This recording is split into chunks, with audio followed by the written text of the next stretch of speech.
जख्म ऐसा तूने लगाया, मारात्मक लेवलेर। दीवानी दीवानी दीवानी दीवानी हो गई, मरहम ऐसा तूने लगाया, रूहानी रूहानी रूहानी रूहानी हो गई, पहचान मेरे इश्क की अब तो, पहचान मेरे इश्क की अब तो रवानी रवानी रवानी, मशहूर मेरे इश्क की कहानी हो गई, जो जग ने न मानी तो मैंने भी ठानी, कहा थी मैं देखो कहाँ चली आई, कहते हैं ये दीवानी मस्तानी हो गई, दीवानी हाँ दीवानी दीवानी हो गई। হ্যালো বন্ধুরা, কেমন আছো সবাই? আশা করছি তোমরা সবাই ভালো আছো আর আমিও ভালো আছি। হ্যাঁ, পুজোতে গিফট দিতে হয় তো, তাই না? পুজোতে তো গিফট দেওয়ার রীতিনীতি আছে, আর যদি বিয়ের পর প্রথম পুজো হয় সেটা তো ভেরি ভেরি ভেরি স্পেশাল। তো স্পেশাল পুজোয় স্পেশাল গিফট আজকে আমি দিতে চলে এসেছি। এছাড়াও বিয়ের একটা গিফট ডিউ রয়েছে, সেটাও একেবারে মানে ওই বলে না সুদে আসলে মিটিয়ে দিয়ে যাব আজকে, বুঝতে পেরেছো? কারণ এরকম অনেক শুনেছি, প্রচুর কন্ট্রোভার্সি ক্রিয়েটাররা বলেছে যে বন্টুর ভিউজ দেখে আমি ঘর ছেড়েছি, বন্টুকে দেখে আমি হিংসা করি, বন্টুকে নিয়ে আমি একেবারে কি বলবো, বন্টুকে বলে না, বন্টু নিজের মুখেই বলেছিল যে সবাই আদা জল খেয়ে পেছনে পড়েছে। তো এই সমস্ত কিছুর উত্তর সাথে গিফট একেবারে 16 কলা পূর্ণ করে আজকে তোমাদের পয়সা উসুল করে দেবো। তোমরা যে আমার ভিডিও দেখছো আজকে তোমাদের পয়সা উসুল করে দেবো। তার আগে বলি, গতকালকে যে ভিডিওটা করেছিলাম সেখানে সবাই তোমরা বুঝতে পেরে গেছো যে ওরা যে মিথ্যে কথা বলছে। আর যারা বুঝতে পারছে না তারা অ্যাকচুয়ালি বুঝতে চাইছে না, সেই কারণেই তারা বুঝতে পারছে না। Very easy. তো তার মধ্যে একজন আমাকে কমেন্ট করেছে, প্রিয়াঙ্কা বিশ্বাস নামে, যে সব কিছু খেয়েছে, যা যা খেয়েছে সেইগুলো দেখালো, বাট মলে গেছিলো, বাজার কলকাতায় গেছিলো সেটা তো দেখালো না। তুমি যদি টাইমটা মেনশন করতে আমার বলতে সুবিধা হতো, কারণ ব্লগাররা সবসময় তোমরা কারেন্ট ব্লগ বলতে সেটাই যেটা কিনা আজকে শ্যুট করছে এবং আগামীকাল ছাড়ছে। অর্থাৎ গতকালকে যে ভিডিওটা তোমরা দেখতে পেয়েছো সেটা গত পরশু দিনের শ্যুট করা। এবার তুমি কবে বাজার কলকাতায় দেখেছো সেটা যদি মেনশন করতে তাহলে সুবিধা হতো। ওরা যে কথায় কথায় মিথ্যে কথা বলে সেটা প্রমাণিত, সেটা আমরা যারা বুঝতে পারছি বা বুঝতে চাইছি তারা আমরা ভালো মতনই জানি, ঠিক আছে? তো যাই হোক, শপিং করবে বলেছে, মানে শপিং আমি যে বলেছি যে ওরা শপিং করবে, আগে ইউটিউবের পেমেন্টটা ঢুকুক তারপরে গিয়ে ওরা শপিং করবে, আর সেটাই হয়েছে, সেটাই হয়েছে। ও মাঝে মধ্যে কবে শপিং করতে নিয়ে যাবা, ওই সমস্ত হচ্ছে বরকে জাতে উঠানো, মানে বরেদের জাতে উঠানো, পুরুষ জাতির জাতে উঠানো, যেটা কিনা ও কোনোদিনও উঠতে পারবে না। পুরুষদের পুরুষত্ব জিনিসটা আলাদাই হয়, বুঝতে পেরেছো? আলাদাই হয়। তো সেটা ওর মধ্যে নেই, তার জন্যই। আর কিভাবে নেই সেটা আজকে আমি তোমাদেরকে প্রুফ করে দেবো, এমনি এমনি বলছি না কিন্তু। তো এইবার আজকে আমি তোমাদেরকে কি বলবো, গিফট, পুজোর গিফট। প্রথমে বলি, ওর বিয়েতে আমি নিজে গিফট দেবো বলেছিলাম, কারণ ওদের এরকম অনেক নাকি বিয়ের আগে আমি শুনেছিলাম লোনের যে টাকা সেটা নাকি বাউন্স হয়ে গেছে, ওদের টাকা শুধু বাউন্স হয়ে যায়, bounce bounce just tip of bounce a baby, তো খালি বাউন্স হয়ে যায়। তো শুনছিলাম এরকম, আমাকে বলছিল, দুঃখের কথা বলছিল, বন্টু দুঃখের কথা বলছিল। তো আমি এরকম আমার অনেক দুঃখ টুক্ষ শেয়ার করেছিলাম। এটা স্বাভাবিক, মানুষ মানুষের সাথে কথা বললে অনেক কিছু তার কথা, মনের কথা, দুঃখ কষ্ট আনন্দ সব কিছুই ভাগাভাগি করে নেয়, ঠিক যেমন বন্টু আমার সঙ্গে দুঃখ কষ্ট শেয়ার করেছিল, তো সেরকমই আর কি। তো শুনছিলাম যে এরকম লোনের টাকা বাউন্স হয়ে গিয়েছিল, তারপরে একটা জায়গায় যদি শিফট হয় সেই খরচা কিন্তু অনেক, তো সেইগুলো সব মাথায় রেখেই যে ওদের উপর তো এখন একটা অনেক বড় একটা টাকার চাপ আসতে চলেছে, তো আমি একটা দিক ওদেরকে হেল্প করি।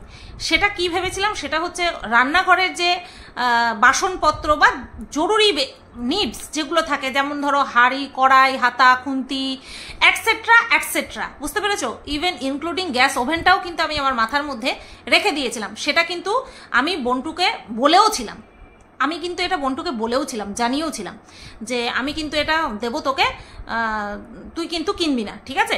তো বলেছিল আচ্ছা ঠিক আছে।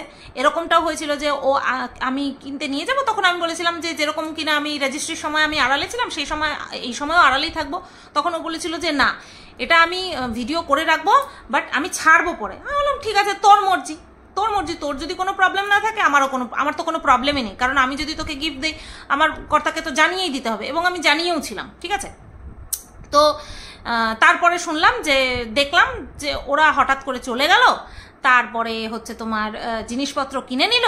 তখন আমি ভাবলাম যে ঠিক আছে চলো, আমার তো তখন আর এগুলো তো দিতে হবে না। তারপরে ভাবতে শুরু করলাম তাহলে আমি কে দেবো। তো যাই হোক, সেই ভাবনার কথা ছেড়েই দিলাম। তারপরে আস্তে আস্তে বুঝতে পারলাম যে ডিটাচ হচ্ছে, তখনও আমি ছেড়ে দিলাম। যেরকমটা কিনা মন্দিরে যখন চলে আসছিল সব কিছু ঠিক হয়ে গেল, মন্দিরা সোমনাথের মতন ঠিক মন্দিরা সোমনাথের মধ্যে যখন সব কিছু ঠিকঠাক হয়ে গেছিলো, তখন আমি, তারপরে ওরা সদ্য দার্জিলিং গেছিল, তখন আমি ওদের ভিডিও দেখতামই না। যে আমি যাদেরকে নিয়ে কন্টেন্ট করবো না, ওরা ওদের মতন ভালো আছে, সুখে আছে, শান্তিতে আছে, থাকুক, আমি ওদেরকে নিয়ে কোনো রকম কোনো কন্টেন্ট করবো না, আমি দেখবো না, আমি দেখতামও না মন্দিরা সোমনাথের ভিডিও MS ফ্যামিলির ভিডিও আমি তখন দেখতামও না। তারপরে হঠাৎ করে একদিন যখন মন্দিরা কমিউনিটি পোস্ট দিল যে উকিল ঠুকিল হ্যানা তেনা, এই উকিলের হাতে সমস্ত প্রুফ তুলে দিয়েছি, সেই দিন আমি মন্দিরাকে একটা ফোন করেছিলাম। তার আগে ওই যে শিল্পীদি পাগলি আমাকে ফোন করেছিল, তখন আমি জানতে পারি যে মন্দিরা কোনো একটা এরকম কমিউনিটি পোস্ট দিয়েছে। আর তখন আমি ছিলাম বনগা কোর্টে, ঠিক আছে? তো বাড়িতে এসে আমি মন্দিরাকে ফোন করেছিলাম, তখন মন্দিরা মেয়ের মাথার দিব্যি দিয়ে খেয়ে বলেছিল যে না, তোর নামে আমি কিছু করিনি, ঠিক আছে? তো সেটাই আবার সোমনাথ সহ্য করতে পারিনি, যেহেতু আমাকে সহ্য করতে পারতো না, তাই আমাকে নিয়ে ভিডিও বানিয়েছিল। তখনই আমি খেপে গিয়েছিলাম যে আমি তো তোদেরকে ছেড়েই দিয়েছি, আমি তো তোদেরকে নিয়ে কোনো রকম ভিডিও করি না। তারপরে যা যা হয়েছে সেটা তো আর আমার উস্কানিত হয়নি। তো যাই হোক, এটা হচ্ছে পুরনো কথা। তো যেটা বলতে যাচ্ছিলাম যে আমি বন্টুকে নিয়ে ভিডিও করা কি, ওদের ভিডিও দেখতামই না, আমি ছেড়েই দিয়েছিলাম। ঠিক আছে, ডিটাচ হতে যাচ্ছে হয়ে যাক, আমার কোনো অসুবিধা নেই। আমাকে ব্যবহার করার ছিল, আমাকে ধরে আঁকড়ে ধরে ঠিক থাকতে চেয়েছিল, আমি সেটা করতে পেরেছি, এটাই যথেষ্ট। তারপরে আমাকে লাথি মেরেছে, মারুক, কোনো অসুবিধা নেই, এটা তো দুনিয়ার ধর্ম, এটা দুনিয়ার নিয়ম, বুঝতে পেরেছো? যদিও সবাই সমান হয় না, তারপরেও এটাই ম্যাক্সিমাম মানুষ করে যে যাকে যতটুকু প্রয়োজন নিয়ে ছুঁড়ে ফেলে দেয়। এতে করে কি হয় বলো তো, যাকে ছুঁড়ে ফেলে দিচ্ছে সে কষ্ট পাচ্ছে, কিন্তু সে তার স্বভাব সম্পর্কে যথেষ্ট পরিমাণে ওয়াকিবহাল হয়ে যাচ্ছে, ঠিক আছে? তো যাই হোক, এরকমটা হলো। তারপরে তো আস্তে আস্তে ওদের বিয়ে হলো, সেটা দেখে আমি প্রচণ্ড পরিমাণে আমার ভেতরে কষ্ট হয়েছিল, প্রচণ্ড থেকে প্রচণ্ডতর কষ্ট হয়েছিল, ঠিক আছে? তারপরেও কিন্তু আমি ওদের কোনো ক্ষতি চাইনি, কারোর সঙ্গে ওদেরকে নিয়ে, মন্দিরা বলো বন্টু বলো, ওদেরকে নিয়ে কোনো রকম কোনো খারাপ কথা আলোচনা করিনি, কেউ বলতে পারবে না। শুধু আমি আয়নার দিকে তাকিয়ে শুধু কষ্ট পেতাম যে এইভাবে আমাকে ভুলে গেল, এতটা মানুষ হতে পারে, এরকম হতে পারে। তো যাই হোক, ভেবে কষ্ট পেয়েছিলাম, তখনও কিন্তু আমি ছেড়ে দিয়েছিলাম, তারপরেও আমি ছেড়ে দিয়েছিলাম। তারপরে আস্তে আস্তে আস্তে আস্তে দেখলাম যে না, ওরা যে জিনিসগুলো করছে, প্রথম কন্ট্রোভার্সি কি করলাম না, তখনও ওদের সঙ্গে আমার সম্পর্ক ছিল, যখন কিনা ভিডিও বললো যে বাজেট ছিল না, তার জন্য সুতোবাদীকে নিমন্ত্রণ করতে পারিনি, এইসব নিয়ে আর কি আস্তে আস্তে বললাম যে আমি এখন থেকে যদি দেখি ভিডিওতে কিছু বলার মতন, ওদের ডেলি লাইফ পারপাস কিন্তু আমি ভিডিও বানাবো না, যে ওরা যদি ভিডিওতে 1000টা মিথ্যা কথা বলেন আমি দেখতে যাব না, আমি ভিডিও বানাবো, ঠিক আছে? কিন্তু আমি বলেছিলাম যদি সমাজের জন্য যদি কিছু হয়, আমি যদি আমার মতামত ব্যক্ত করতে চাই, তখন আমি ভিডিও করব। তারপরে ধীরে ধীরে ওদের কথা আমাকে কাহিনী শোনাতে লাগলো, যেটা কিনা মন্দিরার সাথে হয়েছিল। তারপর গিয়ে সব ভেতরে কেঁচো খুঁড়তে গিয়ে কেউটে বেরিয়ে এসেছে, বুঝতে পেরেছো তো? তো এইবার তোমাদেরকে আমি কিছু কথা বলি। এই যে আমি সবসময় বলি যে টাকা চাওয়া ওদের অভ্যাস, আর তার আগে আরও একটা কথা বলি যে মানুষে ভাবে যে সুতপা মানুষকে ব্যবহার করে ছেড়ে দেয়, ছুঁড়ে ফেলে দেয়, এরকম প্রচুর ভিডিও নেমেছে। তো আমি মানুষকে ছুঁড়ে ফেলার কথা ভাবি না, আমি প্রত্যেকটা সম্পর্ককে প্রিসিয়াস ভাবি, প্রত্যেকটা সম্পর্ককে টিকিয়ে রাখতেও চাই। আমি এরকমও করেছিলাম, যেমন কিনা মর্কট, তাকেও বলেছিলাম যে আমি কোনো সম্পর্কই হারাতে চাচ্ছি না, নতুন যেই সম্পর্কগুলো সমঝোতায় আসছে সেই সম্পর্কগুলোও ভালো থাকুক, আর পুরনো সম্পর্কগুলোও ভালো থাকুক। কিন্তু কি হয়েছে? করতে দিয়েছে, রেখেছে, ভার মে যায়। আমি ভদ্রতা বজায় রাখতে চাই, আমি সম্পর্ক বজায় রাখতে চাই, কিন্তু আমাকে কুট করে চিমটি কাটবে আর আমি সেটা সয়ে সম্পর্কের দোহাই দিয়ে থেকে যাব, চুপচাপ থাকবো, সেটা পারবো না, অত বাধ্য আমি কারোর কাছে আজ পর্যন্ত হইনি, আর হবও না। তো যেটা বলছিলাম যে মানুষে ভাবে আমি নাকি মানুষকে ব্যবহার করি। তো তোমাদেরকে আজকে একটা কথা বলি, এই যে আমি সবসময় বলি যে এটা ওদের অভ্যাস, টাকা থাকতেও ওদের নিজের টাকা ওরা গুছিয়ে রাখে আর মানুষের কাছ থেকে টাকা চায়। আজকে আমি তোমাদেরকে ফুল কাহিনী বলছি, কারণ এরকম প্রচুর কমেন্ট এসেছে যে আমি বন্টুকে হিংসা করি, বন্টুর উন্নতি দেখতে পারি না, যেরকমটা কিনা মিনার ক্ষেত্রেও বলে, মিনার উন্নতি নাকি আমি দেখতে পারি না। তো বন্টুদের বাড়িতে আমি যাই, বন্টু আমাদের বাড়িতে আসে, থাকে, খায়, আমিও গেছি, থেকেছি, খেয়েছি, আমি বেশি খেয়েছি, ওদের বাড়িতে আমি বেশি খেয়েছি। ও কতটুকু খেয়েছে, আমি তো সেরকম রেঁধে বেড়ে খাওয়াতেও পারিনি। এটাও বলি তোমাদের, আমি আইবুড়ো ভাত খাওয়াবো সেটাও বলেছিলাম। ওদের দুজনকে আমি নিমন্ত্রণ করেছিলাম আফটার রেজিস্ট্রি হওয়ার পর আমি ওদের দুজনকে নিমন্ত্রণও করেছিলাম, টাইম বের করতে পারিনি, বাদ দাও। কারণ আমার মনের মধ্যে একটা ছিল যে আমি তো ওদেরকে খাওয়াতে পারিনি, মানে বন্টুর কথা বলছি, ওকে তো ঠিক মতন সেইভাবে রেঁধে বেড়ে খাওয়াতে পারিনি। যখনই আসতো তখনই কোনো এমার্জেন্সি, কোনো এই সমস্ত চলতেই থাকতো। প্রথম আসলো দীঘা যাওয়ার সময়, তখন তো রাত্রে খাওয়ার কি খেয়েছিলাম মনেও নেই, তেলকই রান্না করেছিলাম, আর পনিরের তরকারি, পনির ভালো খায় শুনেছিলাম, তো সেই রান্না করেছিলাম। কারণ ওই সময় যাবো বেরোবো, মাংস ইচ্ছা করেই আমি করিনি, ঠিক আছে, কারণ ওখানে গিয়ে খাওয়া দাওয়া হবে তার জন্য। তারপরে আসলো পিকনিকের সময়, সে তো পিকনিক হবে, তাও রাত্রেবেলা মনে হয় বিরিয়ানি করেছিলাম, আর পিকনিকের দিন রাত্রেবেলা মনে হয় সেদ্ধ ভাত করেছিলাম, কারণ পিকনিক থেকে খেয়ে এসে তারপরে আর রান্নাবান্না করা সম্ভব ছিল না। তো এইভাবেই চলছিল, কোনো সময় ডিমের তরকারি, ঠিক আছে, এরকমভাবে চলছিল। কিন্তু প্রপার যে ওকে একটুখানি রেঁধে বেড়ে খাওয়াবো সেটা আমি করতে পারছিলাম না। তার জন্য আমি বলেছিলাম একবারে তোকে আইবুড়ো ভাত খাওয়াবো। আর এটাও বলেছিলাম যেহেতু ওর কোনো কেউ নেই, মানে ওর বরের কথা, কেউ নেই তো এভাবে খাওয়ানোর জন্য, তাহলে আমিই খাওয়াবো ওখানে। আর সেটা শুনে ওরা মানে খুব ইয়েও হয়েছিল, খুশিও হয়েছিল। আমার নিজের ভাগের ডিম আমি দিয়ে দিয়েছি ওর। এটা বলতে নেই, এটা কখনো বলতে নেই, কারণ মানুষ নিজের ভাগ্যে খায়, এগুলো কষ্টের থেকে বেরোয়, জানো তো, কথাগুলো কষ্টের থেকে বেরোয়। আর কী কারণে কষ্ট সেটা আজকে আমি তোমাদেরকে পুরো প্রকাশ করব, ঠিক আছে। এরকম একটা সময় হয়েছে যে মানে ওর আসার কথা ছিল না, ওর বরের আসার কথা ছিল না, ও আসছিল, এবার চলে এসছে। এবার আমি না একটা ডিম এক্সট্রা নিয়েছিলাম, যদি আসে তাহলে খেয়ে যাবে। বন্টু খাবে না, সকালবেলা তো খাওয়ার অভ্যাস নেই, আমি জোর করে খাইয়েছিলাম, কখন না কখন খাবি, খেয়ে যা। তখন আমাদের বাইরে টেবিল পাতা ছিল, বারান্দায় টেবিল পাতা ছিল। তো এসছে, আমি ওকে দেখেই বুঝতে পেরেছি, ওর বরকে দেখেই বুঝতে পেরেছি ওর একটা ডিমে হবে না। তার আগে তো আমি ওকে ডবল ডিমের পোচ করে খাইয়েওছি। তখন আমি ওকে আমার ভাগের ডিমটা পর্যন্ত দিয়ে দিয়েছি, না ও খাক, খেয়ে যাক। এসছে, কাউকে এভাবে খালি মুখে পাঠাবো, সে খেয়ে রান্নার কি প্রশংসা, বুঝতে পেরেছো। তারপরে সরস্বতী পুজোর দিন এসছিল, সরস্বতী পুজোর দিনও দুজন এসছিল। এখন তো কোনো ব্যাপার না, এখন তো বিয়ে হয়ে গেছে, এখন তো বলতেই পারি। তো দুজন এসছিল, সেই সময় আমার শেরু বাবার ধুম জ্বর, ওরা কিন্তু জানিয়ে আসেনি যে ওরা আসছে, ওরা হঠাৎ করেই এসছে, ঠিক আছে। তো ধুম জ্বর, আমার শেরু বাবার ধুম জ্বর। তারপরেও আমি শাড়ি পরলাম, ও রিলস বানাবে, বন্টু রিলস বানাবে, তার জন্য আমি শাড়ি পরলাম, হলুদ রঙের একটা শাড়ি পরলাম। শাড়ি পরে তারপরে আমি লুচি আলুর দম বানালাম, নাকি ওরা আসবে বলেছিল, আমার না সঠিক মনে পড়ছে না, মনে হচ্ছিল ওরা বলেছিল, মনে পড়ছে না যে হ্যাঁ মনে হয় ওরা বলেছিল যে ওরা আসবে, সঠিক মনে নেই। যাই হোক আমি লুচি আলুর তরকারি বানাচ্ছিলাম। প্রথমে বললো যে আমি লুচি আলুর তরকারি খাই না, মানে বন্টুর বর বললো আমি লুচি আলুর তরকারি খাই না। তারপরে আমি যে কটা লুচি বানিয়ে দিয়েছি সব কটা খেয়ে নিয়েছে। আমার ভালো লাগে, কাউকে যদি খাবার দিই সে যদি ভ্যাংতারামি না করে খায়, পয় পরিষ্কার করে খায়, আমার খুব ভালো লাগে। তো খাওয়া দাওয়া নিয়ে বলছি না, সবাই সবার ভাগ্যে খায়। বেইমানিটা চয়েস, বেইমানিটা মানুষ নিজের ইচ্ছায় করে, তাও বিনা কারণে করে। তো এই যে এত সুন্দর একটা সম্পর্ক, আমি খাওয়া নিয়ে কত কিছু বলে ফেললাম যে হ্যাঁ আমি খাইয়েছি, এটা তোমরা কেউ মনে করো না যে আমি খোটা দিচ্ছি, এগুলো তোমরা জানো না, তাই আমি তোমাদেরকে জানাচ্ছি। আমার অকাত নেই যে আমি কাউকে খাইয়ে তাকে খোটা দেবো যে আমি খাইয়েছি, না। হ্যাঁ আমি গতরে খেটে করে খাইয়েছি, সেটা আলাদা ব্যাপার, কিন্তু সেটা তার ভাগ্যে ছিল। তো এইবার এতটাই ভালো সম্পর্ক হয়ে গিয়েছিল, এতখানি ভালো সম্পর্ক হয়ে গেছিল, তখন ওদের পাশে কেউ ছিল না। আমি জানি না কেউ ছিল কিনা, বাট আমি ছিলাম। ওরা তো বলতো কেউ ছিল না, শুধু তুমিই ছিলে। ভগবানের দরজা দিয়েছিল, বন্টুর হাজব্যান্ড আমাকে ভগবানের দরজা দিয়েছিল যে তুমি আমাদের কাছে ভগবানের মতো। তারপরে এইবার আসি যে টাকা পয়সার কথায় আসি। দেখো কার সাথে কি করেছে আই হ্যাভ নো আইডিয়া, কিন্তু আমার সাথে যা হয়েছে আমি তোমাদেরকে বলছি। প্রথম একদিন বন্টু আমাকে ফোন করলো, আমাকে একটা মেসেজ পাঠিয়েছে হোয়াটসঅ্যাপে, সেটা আমি কোনো কারণবশত আমি দেখিনি। তারপরে বন্টু ফোন করেছে, বলছে তোমাকে একটা মেসেজ পাঠিয়েছি দেখেছো? আমি বললাম না, দাঁড়া দেখি। বলছে দেখো। আমি বলছি কেন? মুখে বল, তুই তো ফোন করেছিস, মুখে বল। বলছে না, তুমি দেখো। তখন দেখলাম যে ও একটা অ্যামাউন্ট চেয়েছে আমার কাছে, আমি সব বলে দিচ্ছি। 3,000 টাকা চেয়েছে, ঠিক আছে? 3,000 না 4,000, 3,000ই মনে হয়, 3,000 টাকা চেয়েছে। তো বলছে এরকম মাসের 24 তারিখ আসলে আমি তোমাকে দিয়ে দেবো। তো এটা কি পারপাস? ইলেকট্রিক বিল পারপাস, ঠিক আছে? তখন আমি বললাম যে তুই আমাকে মুখে বলতে পারতিস।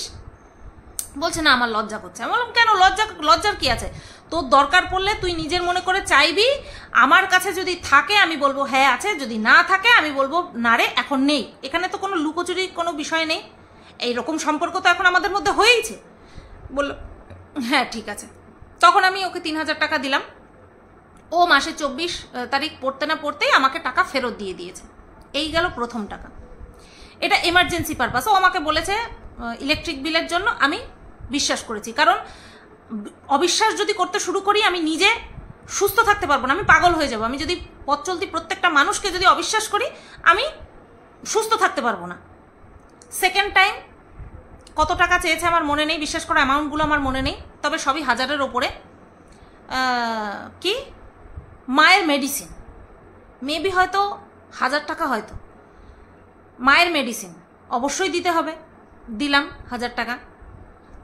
তারপরে একদিন কত টাকা? একদিন 2000 টাকা এমার্জেন্সি, বিশাল এমার্জেন্সি, বিশাল এমার্জেন্সি, ঠিক আছে? তখন আমি বললাম দেখ আমার কাছে তো এই মুহূর্তে নেই, কারণ আমার তো টাকা গুনতে হয়, উকিলের পেছনে আমাকে টাকা ঢালতে হয়। তো সেই কারণের জন্য আমি হঠাৎ করে 2000 টাকা আমি দিতে পারবো না, তবে 1000 টাকা আমার কাছে হবে। বলছে হ্যাঁ 1000 টাকা হলেই হবে। দিলাম 1000 টাকা। তোমরা বিশ্বাস করবে না, পরবর্তীতে আমি শুনতে পাই যে ও ওই মানে এই পালিয়ে আসার আগে, রানাঘাটে আসার আগে ও চুল স্ট্রেট করেছে। চুল স্ট্রেট করতে গিয়ে 2000 টাকা শর্ট পড়েছে, তার জন্য আমার কাছে টাকা চেয়েছে। আমার খারাপ লেগেছে। ওর মানে আমার কাছে ওর যে ইমেজটা ছিল সেটা একটু হলেও ডাউন হয়ে গিয়েছিল সেদিন। বিশ্বাস করো আমি এরকম কোনো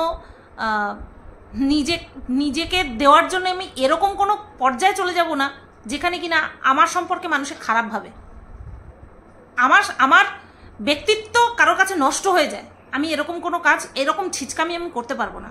আমার সেই দিন ওর প্রতি একটুখানি কেমন একটা মানসিকতা তৈরি হয়ে গিয়েছিল যে এইরকম সাজ নাই সাজলাম যেটা কিনা মানুষের কাছ থেকে ধার করে করতে হয়। হসপিটালের বিল, রাস্তাঘাটে কোনো ইমার্জেন্সি আর সাজগোজ, চুল স্ট্রেট, এই দুটো এক নয়। এটা আমার কাছে। তোমাদের কাছে কি মতামত অবশ্যই কমেন্ট বক্সে জানিও, ঠিক আছে? আজকে কত কষ্টে এই কথাগুলো তোমাদের সাথে আমি শেয়ার করছি, কাউকে হেল্প করে বলতে নেই, কিন্তু কত কষ্টে আমি শেয়ার করছি তোমাদের সাথে, তোমাদেরকে আজকে সবই জানাবো।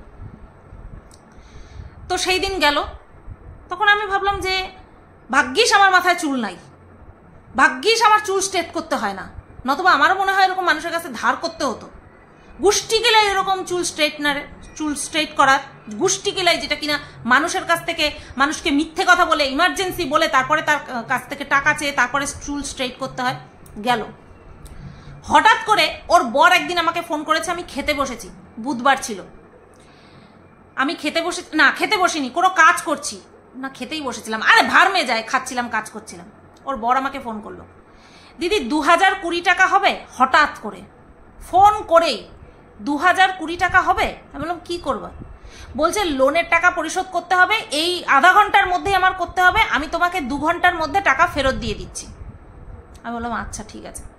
কর্তা পাশে দাঁড়ানো, আমাকে বলছে একটাই কথা বলবো, টাকার সম্পর্ক, টাকার লেনদেন কিন্তু করো না, কোনো সম্পর্ক টিকবে না। তখন আমি বললাম নিশ্চিন্তে থাকো, ওরা টাকা কিন্তু আমাকে ফেরত দিয়ে দেবে। বলছে ফেরত দিক, কিন্তু টাকা পয়সার লেনদেন করো না। কতবার এরকম হয়েছে, কারণ আমি জানাই না সব কিছু, মানে কি বলবো, বোনের ব্যাপার কি জানাবো। তো আমি বোন মনে করেছিলাম, টাকা দিলাম, সাথে সাথে দিলাম। ও 2 ঘন্টা পূর্ণ হওয়ার আগেই আমাকে টাকা ফেরত দিয়ে দিয়েছে, ঠিক আছে? অ্যাকচুয়াল মিথ্যে কথা বলছি না, বলবোও না। তারপরে ভাড়া আসবে 14,000 টাকা, 2 মাসের টাকা অ্যাডভান্স দিতে হবে, 7,000 টাকা করে ভাড়া, 2 মাসে 14 টাকা হয়, 11,000 টাকা আছে, 3,000 টাকা শর্ট আমার কাছে চেয়েছে। তখন আমি হাত তুললাম, আমার কাছে এই মুহূর্তে হবে না। আর আমি যতবার না করেছি কারণবশত, এমন না যে আমি দেবো না তার জন্য না করেছি, আমি সেই সময় বললাম যে এই মুহূর্তে আমি পারছি না, কিছু মনে করিস না। আর এই টাকাটা ওই চেয়েছিল মনে হয়, ওর বরই চেয়েছিল, ঠিক আছে, ওর বরই মনে হয় চেয়েছিল, দুজনের মধ্যে যে কোনো একজন হোক, বাট দুজনের লাইনে ছিল, কনফারেন্সে ছিল, এইটুকু বলতে পারবো। তো তারপরে যাই হোক, এটা দিতে পারলাম না। তারপরে এই যে বারবার বলছে না যে 160 কিলোমিটার বারবার বাইক চালিয়ে গেছে এসছে, সেদিন যে গতকালকে যে গল্প দিল, সেই সময় কথা ছিল যে আমার বাড়িতে এই ফার্নিচারগুলো রাখবে, যে এসি রাখবে, তখন তো জানি না কি কি রাখবে, তখনও জানতাম না, বলছে কিছু মালপত্র রাখবে, এইটুকু বলেছে। তখন আমি বললাম হ্যাঁ হ্যাঁ কোনো ব্যাপার না, বলছে ও গিয়ে রেখে আসবে, বন্টু বলছে ওর বরের কথা যে ও গিয়ে রেখে আসবে। আমি বললাম আচ্ছা ঠিক আছে কোনো ব্যাপার না। তারপরে সেই সময় আমার সংসারে তুমুল অশান্তি চলছিল, যেটা কিনা মানুষে বলে যে বন্টুকে দেখে আমি নাকি ফ্ল্যাট বাড়িতে গেছিলাম। আমার ঘরে প্রচুর অশান্তি চলছিল, তার মধ্যে মারা গেল আমার ভাসুর। তো যাই হোক, ভাসুর মারা গেছে সেটা কোনো ফ্যাক্টর না।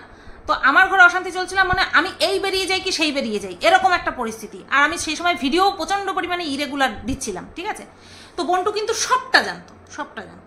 তো আমি একদিন বলেছি যে ওর পরের দিন আসার কথা, মাল রাখার কথা, তখন আমি বন্টুকে বললাম দেখ আমি না মনে হয় বাড়ি ছেড়ে বেরিয়ে যাবো, তোরা অন্য কোথাও রাখার ব্যবস্থা কর। এই কথাটাও ওরা নেগেটিভলি নিয়েছে যে সুতোবাদী হয়তো রাখতে চায় না। ভাবো, যে কিনা কথায় কথায় টাকা পাঠিয়ে দিয়েছি আমি, যদি ফেরত না দিত তাহলে কি হতো?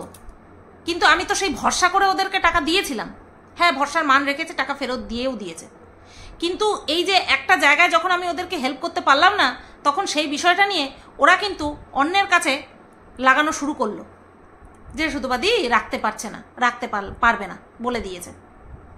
ভাবলো না যে সুতোবাদী যদি সত্যি পসিবল হতো, আর টাকা পয়সা দিতে পারছি, তোরা তো তোদের মালপত্র আবার নিয়েই যাবি, রাখতিস, কি আছে। কিন্তু আমার প্রবলেম ওরা বোঝার চেষ্টা করেনি। যাই হোক, তারপরে এখানে চলে আসার পরে তারপরে এই রাস্তায় বেরিয়েছে যদি 500-600 টাকা হবে। সেই সময় থেকে আমি বুঝতে পারলাম যে না, এটা এবার বাড়াবাড়ি হয়ে যাচ্ছে। সেই সময় যে চুল স্ট্রেট করার সময়, সেই সময় আমার মাথায় খটকা লেগেছে। তারপরে যখন রাস্তায় বেরিয়েছে 500-600 টাকা আমার কাছে চাইছে, যে বাইকের কি হয়ে গেছে না হয়ে গেছে, টাকা লাগবে। তো সেই সময় আমি ভাবলাম মাথায় চুল স্ট্রেট করবে, লোকের কাছে টাকা চাইতে হবে। বাইক রেখেছি আমি, বাই চান্স ভালো বাইক নিয়ে আমি বেরিয়েছি, কিছু একটা রাস্তায় হয়ে যেতেই পারে, তার জন্য ওদের কাছে হাতে টাকা নেই। আমি ভাবলাম এগুলো বড্ড বাড়াবাড়ি হয়ে যাচ্ছে, এইগুলো টাকা চাওয়ার কোনো রিজনই হতে পারে না। যাই হোক, সেই টাকা আবার অন্য কারোর কাছ থেকে চাওয়া হয়েছে। তারপরে এই যে বললাম না যে ওরা ঘর ভাড়ার জন্য যে 3000 টাকা যে শর্ট পড়েছিল, যেটা কিনা আমার কাছে চেয়ে পায়নি, সেটা অন্য কারোর কাছ থেকে চেয়ে পেয়েছে, আর সেই টাকা সে ফেরত নেয়নি, বিয়ের গিফট হিসাবে দিয়ে দিয়েছে। বুঝতে পেরেছো? ওদের জন্য সবাই মিলে এত কিছু করেছে। তারপরে বাইক খারাপ হয়ে গেল, টাকা চেয়েছে। তারপরে তো আমার ঘরে অশান্তি হলো, আমি চলে গেলাম ফ্ল্যাটে। মেন ঘটনাটা ঘটলো সেই সময় আমি অলরেডি জানতে পেরে গেছি যে আমাকে নিয়ে এই সমস্ত কালচার হয়, যে ওরা সবাই মিলে খিল্লি করছে। আর এদিকে বন্টু বলছে যে মন্দিরা সবাই, ওরা নাকি মন্দিরের সঙ্গে আরও অনেকে আছে, সবাই নাকি উঠে পড়ে লেগেছে আমি কোথায় আছি সেটা জানার জন্য। ঠিক আছে, যাই হোক, এরকমটা বলছি যখন, তখন সবটাই বলছি। আমি বললাম হ্যাঁ, ওদের কিউরিসিটি জাগতেই পারে যে তোর সঙ্গে যেহেতু আমার ভালো সম্পর্ক, হয়তো তুই জানিস। বাট বন্টু জানতো না যে আমি কোথায় আছি, আমি বলিনি, আমি কাউকে বলিনি যে আমি কোথায় আছি। তো এই জিনিসগুলো আমার কানে আসতে শুরু করে। তারপরে আমার স্বাভাবিকভাবেই আমি নিজেই মানে কি বলবো, একেবারে ফ্রাস্ট্রেটেড হয়ে রয়েছি নিজের লাইফ নিয়ে। তারপরে আমি ভিন্ন জায়গায় রয়েছি, তারপরে আমি এদের সম্পর্কে নানান রকম কথা শুনতে পাচ্ছি। মানে এরা বলছে মন্দিরেরা খারাপ, মন্দিরার সঙ্গে তখন আমার তো কথাই হয় না, বিভিন্ন মারফত আমার কাছে খবর আসছে যে এরা নাকি এই সমস্ত করে বেরিয়েছে। হঠাৎ করে এক সময় খবর আসলো কি, তার মাঝখানে অনেক গল্প হয়েছে, সেগুলো তোমাদেরকে পরে শোনাচ্ছি। হঠাৎ করে একদিন ফোন করলো কে, বন্টুর বর। তার আগে তো বন্টুর ব্যবসা নিয়ে অনেক কিছু হয়েছে ভেতরে, যেগুলো কিনা আমি জানি না, আমাকে জানাইনি, আমাকে জানানোর প্রয়োজনই বোধ করেনি। আমার ছাড়ো, যেখানে রয়েছে তাকে পর্যন্ত জানাইনি, আমি তো কে। তো এবার আমাকে হঠাৎ করে একদিন ফোন করেছে, প্রথমে আমার কথা জিজ্ঞাসা করলো, কেমন কি আছো। মানে কি বলবো বন্টু, তোকে একটা কথা বলে রাখি, যে চুরি করে সে তো চোর, সঙ্গে যে লাইট ধরে জ্বালিয়ে লাইট জেলে রাখে না, হ্যাঁ, সেও কিন্তু সমান দোষের ভাগী, সেও সমান দোষের ভাগী। এইটুকু তোকে জাস্ট বলে রাখলাম, ঠিক আছে? বাদ বাকিটা তুই বহুত সমাজদার, তুই বুঝে নিবি। তো আমি কেমন কি আছি জিজ্ঞাসা করলো, হালচাল জিজ্ঞাসা করলো, তখন আমি ঘর মুছছিলাম। 32 মিনিট কথা হয়েছে, সেটুকুও মনে আছে। সমস্ত কথা মানে ভূমিকা টুমিকা দিয়ে নিয়ে তারপরে বলছে কি, তোমার কাছে 2000 টাকা হবে। কেন? আমি জিজ্ঞাসা করলাম কেন। সেই দিন যা রিজন আমাকে দেখালো, তারপরে আমি টোটালি ওদের থেকে বিমুখ হয়ে গিয়েছিলাম, টোটালি বিমুখ হয়ে গিয়েছিলাম। এবং সেই দিন আমি মন্দিরাকে ফোন করি, নিজের থেকে ফোন করি, তারপরে আমি ডিটেলসে খবর নিই ওদের সম্পর্কে। তার আগে কোনোদিন আমি ওদেরকে সন্দেহ করিনি, ওদেরকে সন্দেহ করিনি যে এত টাকা কি করে চায় একজন আরেকজনের কাছে, এত টাকা কি করে চায়। যদিও বা ফেরত দিয়ে দিয়েছে, তারপরেও কি করে বারবার এত টাকা চায়। তো আমার কাছ থেকে 2000 টাকা চাইলো। কিসের জন্য? আজকে সব বলবো। কিসের জন্য চাইলো? ঘুরতে যাবে তাই। বন্টুর ডিপ্রেশন হয়ে গেছে, মারাত্মক পরিমাণে ডিপ্রেশন হয়ে গেছে, কিচ্ছু কান্নাকাটি করছে, ভিডিও টিডিও করতে পারছে না। আর এই ডিপ্রেশনটা কিসের জন্য? ওকে নিয়ে আর মন্দিরাকে নিয়ে সবাই, সব কন্ট্রোভার্সি ক্রিয়েটাররা ভিডিও নামাচ্ছে, সেই কারণের জন্য মেয়ে ডিপ্রেশনে চলে গেছে, ঘুরতে যাবে, তাই আমার কাছে 2000 টাকা ধার চেয়েছে।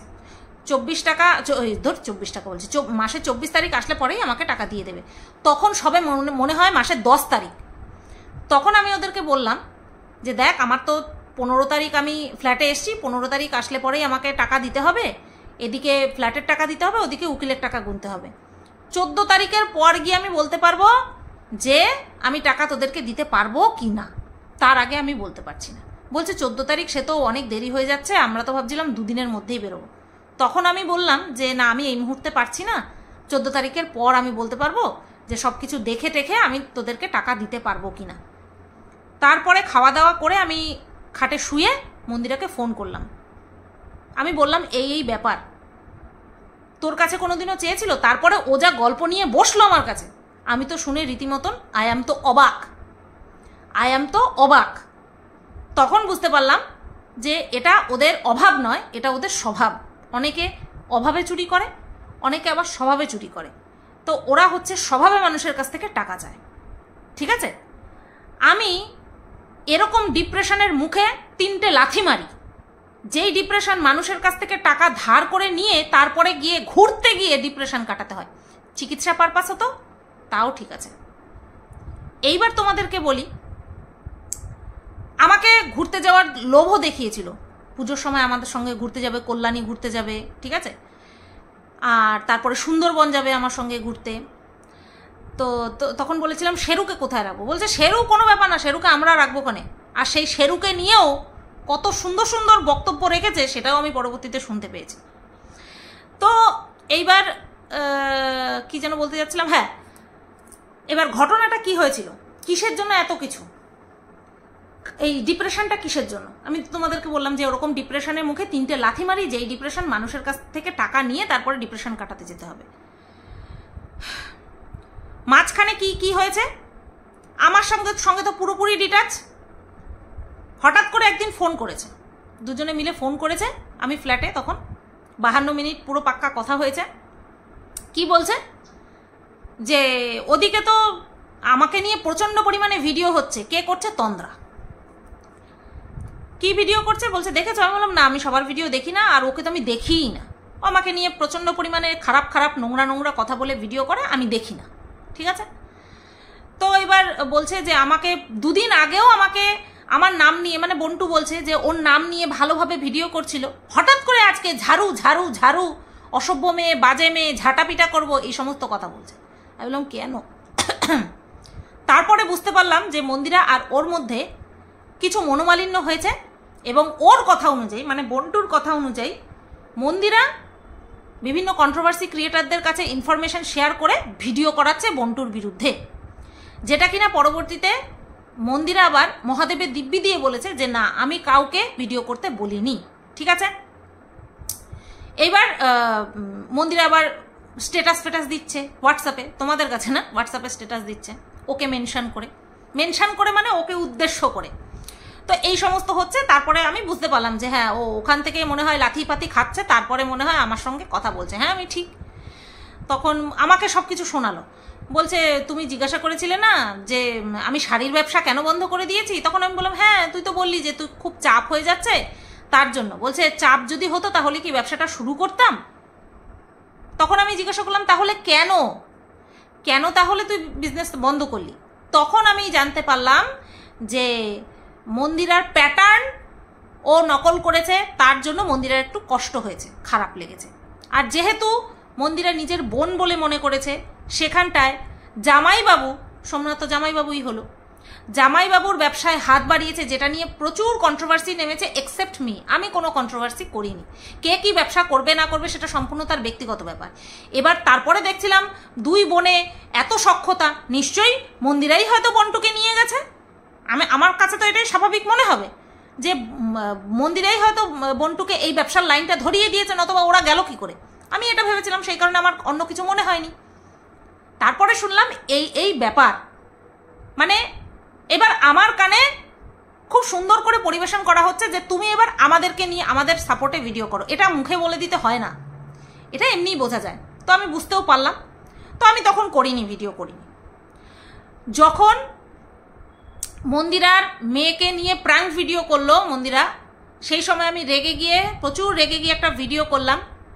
রেগে গিয়ে তারপরে মনে হয় আমি এরকম একটা প্রশ্ন ছুড়ে দিয়েছিলাম যে বন্টু শাড়ির ব্যবসা কেন বন্ধ করলো, এই একটা প্রশ্ন ছুড়ে দিলাম। এই একটাই কথা বলেছিলাম। এছাড়া আমি বন্টুর সাপোর্টে কোনো রকম কোনো কথা বলে ভিডিও করিনি, যেটা কিনা মন্দিরার বিপক্ষে যায়। তো যাই হোক, সেটা নিয়ে তো ভেতরে ভেতরে তোলপাড় হয়েছে। ওদের একটা মানে আলাদাই জোন ছিল, মানে মন্দিরা, তারপরে আরও অনেক দিদিরা রয়েছে, বন্টু, তো ওদের মধ্যে একটা জোন তৈরি হয়েছিল। তো সেই জোনের মধ্যে খুব আলাপ আলোচনা হয়েছে। তখন বন্টু আবার আমাকে ফোন করে বলেছে যে তুমি আর এই বিষয়টা নিয়ে বলো না। তখন আমি বললাম আমি কি বলবো না বলবো, সেটা তো সম্পূর্ণ আমার বিষয়। আমি দেখছি বিভিন্ন কন্ট্রোভার্সি ক্রিয়েটাররা ভিডিও বানাচ্ছে, সেখান থেকে আমি আমার টপিক তৈরি করতেই পারি টপিক, তাই না? তো আমি এটাই বলেছিলাম। তো এই সমস্ত কিছুর মধ্যে আমি কি জানতে পারলাম যে বন্টু আর মন্দিরের সম্পর্কের মধ্যে এক্সট্রা অনেক মানুষ ঢুকে গেছে। পরবর্তীতে সেই এক্সট্রা মানুষগুলোও যে বন্টুর জীবনে কি ভূমিকা পালন করেছে সেটা তো পরবর্তীতে জানতে পেরেছি। তো এইবার তখন আমাকে নিয়ে প্রচণ্ড পরিমাণে খিল্লি হতো। এবার সেই খিল্লির পাত্রের মধ্যে যারা, মানে খিল্লির পাত্র তো আমি ছিলাম, পাত্রী আমি ছিলাম, বাট যারা খিল্লি করতো আমাকে নিয়ে, তাদের মধ্যে এমন একজন পার্সন ছিল যে কিনা মন্দিরাকে ভীষণ ভালোবাসে এবং আমাকে পুরোপুরি নেগেটিভভাবে দেখে। ঠিক আছে, দেখতো, এখন দেখে কিনা আমি বলতে পারবো না। তো সেই ব্যক্তি আমার সম্পর্কে জানার জন্য, মানে আমার সম্পর্কে জানার জন্য না, আমাকে নিয়ে যাতে নেগেটিভ কন্ট্রোভার্সি হয়, সেই কারণে সোমনাথকেও কিন্তু ওই যে আমার গ্যাস ওভেনের পাশে যে বোতলটা দেখা গেছিল, সেই ছবিটা কিন্তু ফার্স্ট সেই ব্যক্তি সোমনাথকে সার্ভ করে। আর সোমনাথ কাকে সার্ভ করে? ওই মর্কটকে। ঠিক আছে, সার্ভ করে তারপরে মানে খবর দেয় আর কি। তো সেই ব্যক্তি আমাকে দেখতে পারে না, সে প্রথম থেকে আমাকে নেগেটিভভাবে দেখে, কারণ আমি মন্দিরার সঙ্গে একটা দূরত্ব তৈরি হয়ে গিয়েছিল, ওকে নিয়ে কেস কামারি এই সমস্ত তোমরা তো সব জানোই। তো এইগুলো তৈরি হয়ে গিয়েছিল, তো সেই কারণে সে আমাকে দেখতে পারতো না। তার কাছে একটা রিজন আছে যে সে আমাকে হেট করে বা করতো বা করবে, যাই হোক না কেন সে আমাকে হেট করে। তার আমাকে নিয়ে খিল্লি করার একটা পারপাস আমি তাও দেখতে পাচ্ছি। তার মধ্যে এইবার বন্টু আমাকে বলছে যে জানো তোমাকে নিয়ে কত কিছু হচ্ছে, তোমাকে নিয়ে কত কিছু জানতে চাইছে, তুমি কোথায় আছো না আছো, তোমার সম্পর্কে A to Z সব জানতে চাইছে। বলছি না বলে আমাকে ওরা সাইড করে দিচ্ছে। আমার উপরে ক্ষিপ্র হয়ে দীপ ভাই, মানে মন্দিরার কথা বলছে, সে নানান রকম পোস্ট করছে। বুঝতে পেরেছ? কিউরিসিটি সবার একটা থাকে, সবার একটা কিউরিসিটি থাকে, কিন্তু সেটা যখন খিল্লির পর্যায়ে চলে যায়, আজকে আমি যখন জানতে পারি যে মন্দিরা আমাকে নিয়ে খিল্লি করেছে, আমাকে নিয়ে গাল দিয়েছে, আমার খারাপ লেগেছে। আমি ওকে জিজ্ঞাসা করেছি, ও ডাইরেক্ট স্বীকার করেছে এবং ক্ষমাও চেয়েছে। আর এটাও বলেছে সম্পর্কটা শেষ করে দিস না, এটাও বলেছে। কিন্তু যখন আমি জানতে পারি যে যেই বন্টু আর তার হাজব্যান্ড আমার কাছে সতী সাজছে, তারা আমাকে নিয়ে ঠিক কি বলে রেখেছে, যখন আমি জানতে পারলাম, ওদের কাছে যখন জিজ্ঞাসা করলাম, ওরা একটাই কথা বলছে, ওরা কি কোনো প্রমাণ দেখিয়েছে? তাহলে তুমি কেন বিশ্বাস করছো? ওরা তো চাইছেই যাতে করে আমাদের মধ্যে আমার সঙ্গে আমার পাশ থেকে সবাই সরে যায়। মানে বন্টু বলছে যে ওর পাশে যেন কেউ না থাকে, সেটাই মন্দিরা চাইছে।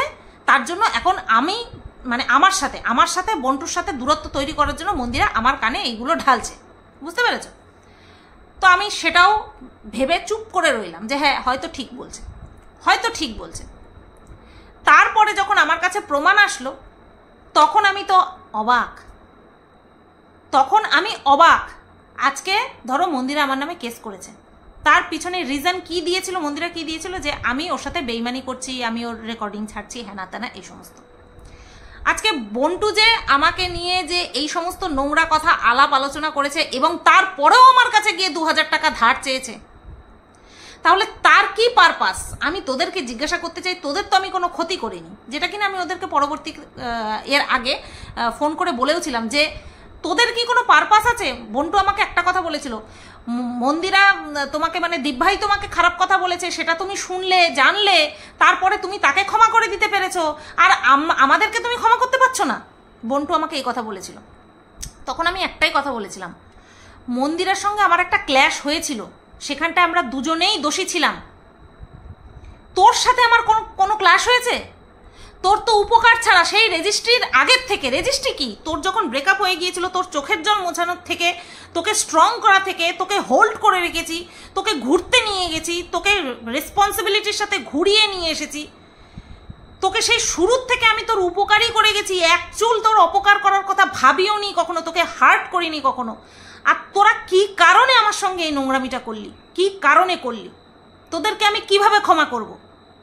তোরা বল, তোদেরকে আমি কিভাবে ক্ষমা করব? ওর সঙ্গে তো আমার একটা পারপাস রয়েছে, তোর সঙ্গে তো কোনো পারপাস নেই।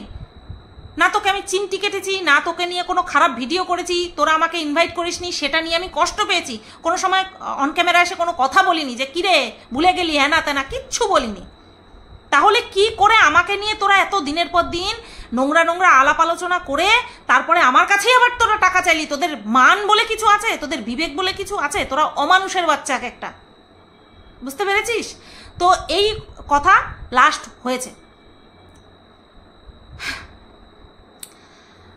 যেই বন্টু তুই আমাকে বললি যে মন্দিরা নাকি তন্দ্রাকে দিয়ে তোদের বিরুদ্ধে ভিডিও করাচ্ছে, আর সেই তোর বর আমাকে নিয়ে নোংরা কথা বলছে মানে মিডিলে যে ছিল, যার সাথে আর কি কথোপকথন হচ্ছে, তাকে বলছে যে তন্দ্রাকে এইভাবে বলতে বলো, সুতোপাদিকে নিয়ে যখন ভিডিও করবে তখন এইভাবে বলতে বলো, এই গানটা ডেডিকেট করতে বলো। চলো তোমাদেরকে আজকে শোনাই যে বন্টুকে যে দিনের পর দিন আমি সাহারা দিয়েছি, আমি উপকার করেছি, ভালোবেসেছি, সবচেয়ে বড় কথা হচ্ছে ইমোশনস ব্যয় করেছি, তার প্রতিদান আমার অন্তরালে আমাকে খিল্লি করে কিভাবে উড়িয়েছে, কিভাবে আমার প্রতিদান দিয়েছে, সেটা তোমাদেরকে আজকে শোনাই।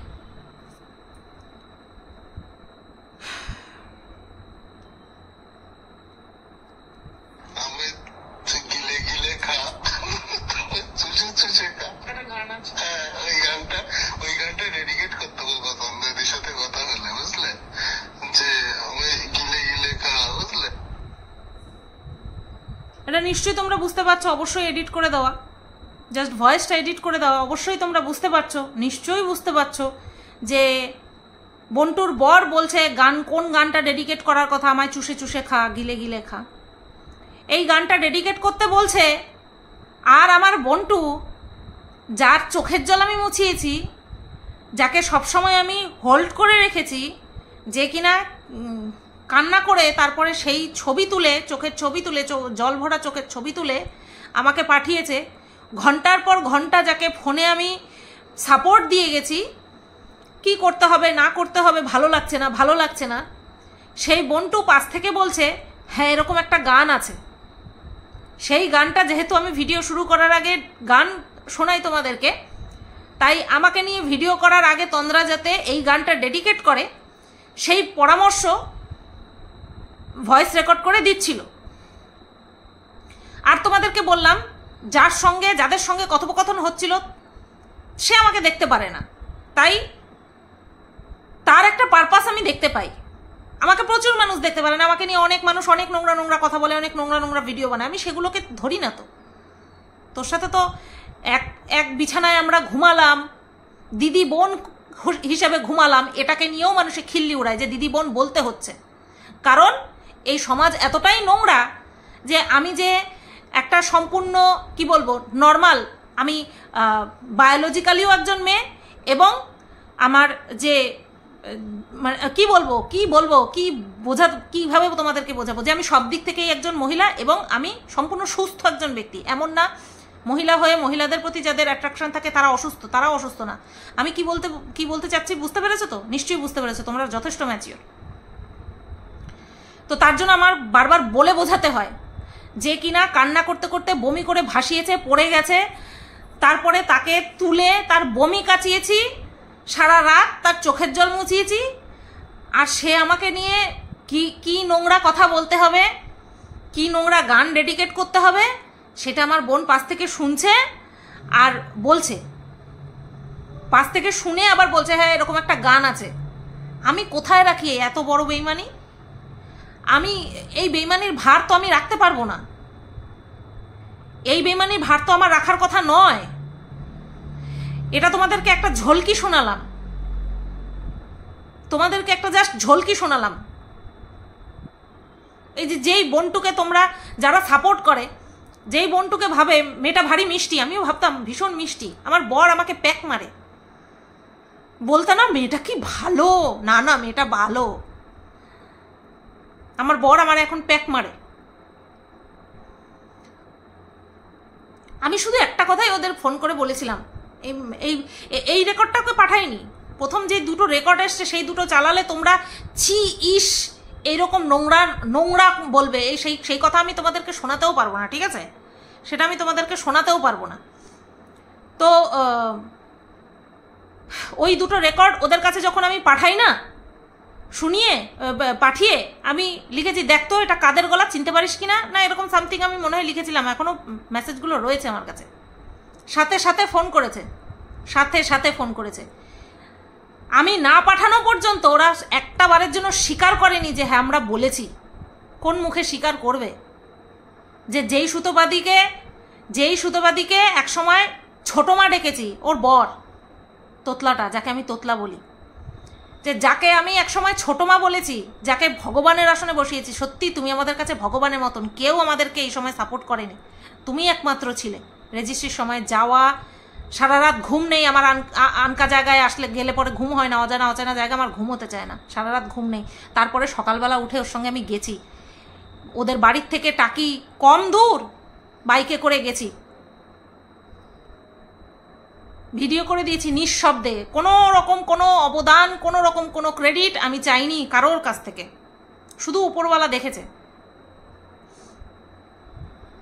আর আমি শুধুমাত্র এইটুকুই বলেছি যে তোদের যদি কোনো অপকার করতাম, কোনো ক্ষতি করতাম, তাহলে যদি এই কথাগুলো বলতিস, এরকম করতিস, তাহলে আমি মেনে নিতাম। এই যে বিনা কারণে যে কাজগুলো করেছিস আমি কি করে মানবো বলতো? আমি শুধু এইটুকুই বলেছি। তখন ওদের দেওয়া এক্সকিউজ আমার মাথায় ঢুকছিল না, যে ওরা আমাকে কি এক্সকিউজ দিচ্ছে। এখনো পর্যন্ত ভিডিওতে যা দেখি সেটা নিয়েই বলি, উপরন্তু সেই দিন আমি ভুল বলে ফেলেছি, তার জন্য আমি কিন্তু পরের দিন ভিডিওতে এসে ক্ষমা চেয়ে নিয়েছি, দর্শকদের কাছেও ওদের কাছেও। ওদের বুকের ধক হবে? যারা বেইমান হয় তাদের বুকের ধক বলতে কিছু থাকে? নিজেদেরকে সেদিন বলছিল না ওই লাইভটা করতে করতে যে আমরা ছোট, তো ওরা ছোট, তোরা ছোট। যেই তন্দ্রা তোদেরকে নিয়ে নাকি ভিডিও করছে, মন্দিরা নাকি করাচ্ছে, তোরা আমার কাছে কাঁদুনি গাইলি, আর সেই আমাকে নিয়ে কি নোংরা গান ডেডিকেট করতে হবে সেই তোরা আলোচনা করছিলিস। নরকে ঠাই হবে তোদের।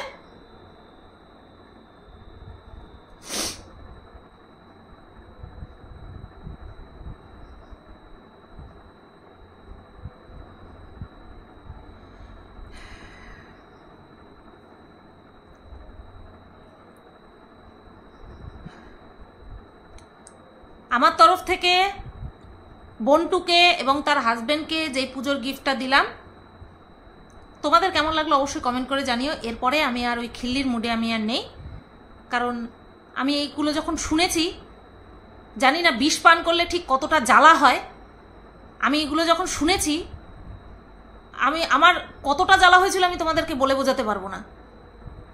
আমি প্রথমত আমি বিশ্বাস করতে পারছি, কেন, কিসের জন্য?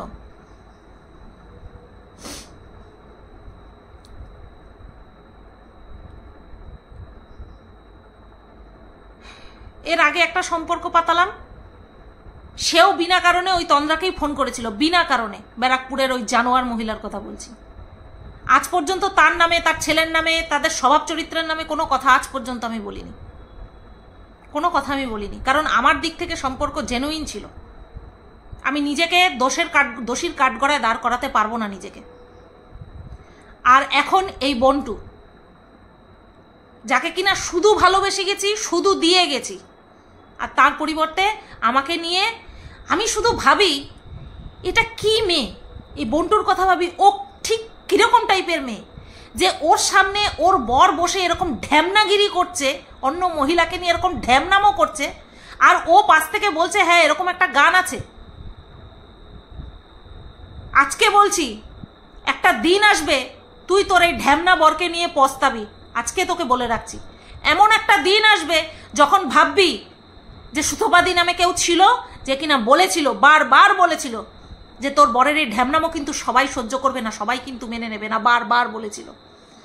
কি বলবো, তুই সেই ঢ্যামনামোতে সঙ্গ দিয়েছিস। আজকে এই ওয়ার্ডটা ইউজ করতে আমি বাধ্য হলাম। বোনাস গিফটেড, এই ওয়ার্ডটা বোনাস গিফট আমার তরফ থেকে তোদের।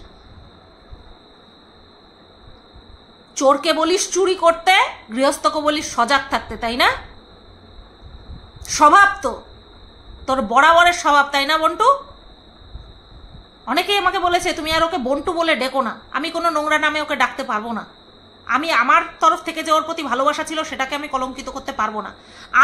আজও যদি ওর কোনো খারাপ হতে দেখি, আজও আমি সতর্কবার্তা দিই, ভিডিওর মাধ্যমেই দিই। চলো সবাই ভালো থেকো, সুস্থ থেকো।